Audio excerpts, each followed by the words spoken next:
પરંતુ ગઈકાલે મોડી સાંજે અમદાવાદના વિવિધ વિસ્તારોમાં પણ વરસાદ વરસ્યો હતો, જેમાં ઇસ્કોન છે, બોપલ વિસ્તાર છે, ઘુમા વિસ્તાર છે, થલતેજ છે, સાથે જોધપુર, શામલ, જીવરાજ પાર્કના વિસ્તારમાં વરસાદ વરસ્યો. થલતેજ શીલજ એસી હાઈવે ઉપર વરસાદની શરૂઆત થઈ હતી. આ ઉપરાંત વેજલપુર છે, સરખેજ છે, ઇસ્કોન વિસ્તાર છે, સાથે સાઉથ બોપલ, રાણીપ સહિતના વિસ્તારમાં પણ વરસાદ વરસ્યો હતો.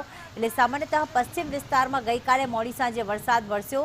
પૂર્વ વિસ્તારમાં વરસાદ નહોતો વરસ્યો, પરંતુ આ વરસાદના પગલે જે હવામાન છે તેમાં ઠંડક ફેલાઈ ગઈ હતી, ગરમીમાંથી રાહત મળી.